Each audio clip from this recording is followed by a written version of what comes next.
Hey guys, Jake here from Ketch Products. Today we're going to be working with the Hobie platform again. You know that we've got a bow mount, but also we didn't forget about the guys with the rear motor. Here we're going to show you how to install the stern mount.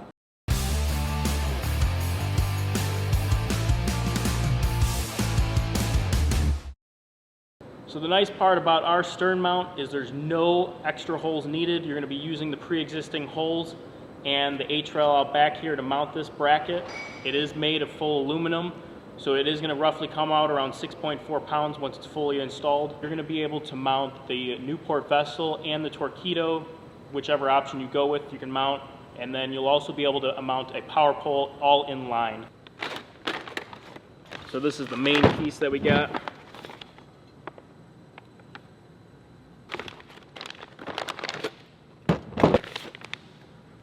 And that's the second plate. This is going to be your rear hardware that connects to the H-rail in the back. And this is going to be the bag of the main hardware. The first step to get this motor mount installed is we're going to go ahead and take this rear plate off that's covering the lines for your rudder. The base plate here, you're going to notice that it has a cutout on the circle here. This is going to be the first part that you install once you remove this black thing. You're going to notice that there's brass inserts on the front up here, and then down here there's only 2 wood screws. Now on some of the older models of Hobies, you'll notice that they ended up going with all 4 brass inserts. Sometime they ended up switching to design, but you'll figure that out once you take off your black plate. We also noticed that there is going to be a little bit of a taper, so depending on which way you orientate the plate, the holes here are going to be tapered. So you're going to want this one to be tapered down to this end. So we're going to lay it flat like that. So now that you've got the index on the right side and your holes are lined up with the 4 here, you're going to take the main plate and put it over here and match it up with these holes. And what you'll notice, since you got the brass inserts on this side, it's going to be a lot easier to start towards the back and work your way towards the front. So we've got the back holes lined up with the brass inserts. I'm going to start slowly threading that down. Not all the way, just kind of leave it to where, you know, it's just somewhat snug and you got some wiggle room. You're definitely going to need to float it around to locate the holes. Right now you still have some wiggle room there, you know, so I could figure out where these holes are at. But before we make our way down here, I want to get our H-rail connections onto this point. As you can see, we still have the slop, so I have plenty of wiggle room to get these on the H-rail and fit perfectly. There's 1, and there's 2. And here we go, we've got our 4 points of contact. We've slotted this so you've got some room for slop, because not every kayak is going to be the same, because you're working with plastic. You know, whether or not you're fishing freshwater or saltwater, this is going to be all stainless steel hardware, so rust is not an issue. Same here, you're going to leave it loose so you have some wiggle room. And going back to this section up here, in some cases, the older Hobies, you would use this type of hardware for all 4 because they had the brass inserts. But on this boat, since it's a newer boat, they didn't use the brass inserts towards the back, so you're going to go ahead and use the wood screw. This is the trilobial screw that you'll use if you do not have the brass inserts in your back. And then this is the machine screw that you will be using if you have the brass inserts in the back. I've snugged up the wood screws. They still got a little bit of wiggle room with everything else on here. We're going to go ahead and attach the bottom part of the H-rail brackets and snug those up. The bracket itself is countersunk, so the screw will fit in there nicely and nice and flush. And this part is going to prevent the motor from coming up off of the H-rail.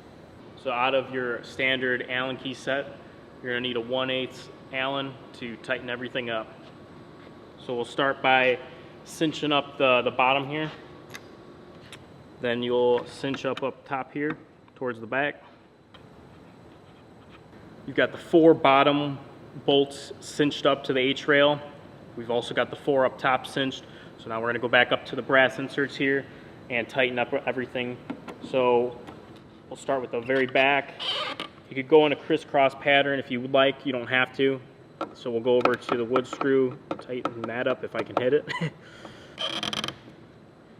And there you go. You have your Hobie stern mount mounted to the boat. Like I said earlier, this mount does not involve drilling or adding, holes to your boat. But if you'd like, we have added additional 4 holes here. So if you feel like the motor mount is not sitting flush on the back end, it is a plastic boat, there might be a little bit of a bow. We've allowed these holes so you could put wood screws or the trilobial screws through to cinch it up and give you a nice flat leveled surface. So the nice thing about this Ketch stern mount is there's going to be 3 different accessories that you can add to this. We're going to go step by step on showing you which ones you can add. The first one being the power pole. Then we'll work our way down towards the end where we'll show you how you can mount a Torqeedo or a Newport Vessel. And then lastly, we'll show you the additional Ketch rail mount that you can add to this part for steering cables. So in the center here, we've put 4 holes so you can mount the main mount for your power pole here.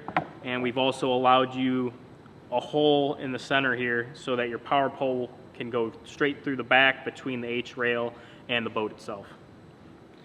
So you're going to use these 4 machine screws and we're going to line up the holes. We're using a 532 Allen key. So this is with the power pole attachment up. We've got it all cinched up. It's nice and level. We did use some of the hardware from the bag, which is the 1/4 5/8 bolt. There is only 4 of them in there, so you're going to need an additional 4 to mount your Newport bracket to our Ketch motor mount. There will be a drop down on the website to buy additional hardware because it will not be provided in the bag. But if you don't add the power pole, we have provided you the proper hardware to complete the motor installation. So on Dusty's boat here, we're going to mount the Newport NK180 motor. So let's go ahead and start by placing the 4 bolts onto the end here and get this mounted up. So back here we've provided you with 4 holes to mount this bracket to, with plenty of space that you're not going to have interference with your power pole if you decide to install a power pole on your boat. There we go, we have it. We got the 4 bolts mounted up to the motor mount. And let's go ahead and get that Newport vessel motor attached to it here. You're seeing the power pole mounted with the Newport vessel motor mount. When you tilt forward, you do not have any interference, and it's nice and in line. We're going to get on to the 3rd part of this mount, which is adding the Ketch HD track. You can choose any color you'd like. Let's go ahead and mount this up. So again, guys, this is going to be an additional part that you can add to your boat. The hardware will not be included, so you can purchase it in the drop down. That'll be under the Hobie stern mount for the HD track. It's going to be the same 4 1/4 by 5/8 inch bolts. So now that you've got every option on this mount, it's up to the angler, the creativeness. If you'd like to add, a flagpole, or if you'd like to add your light whip here, or a good option too would be even put eyelet bolts so that you could run your cables to control the steering for this motor back here. So here you have it. We have our Hobie stern mount with every option from Ketch. Stay tuned for new features and new options. And guys, we want to hear your input on this.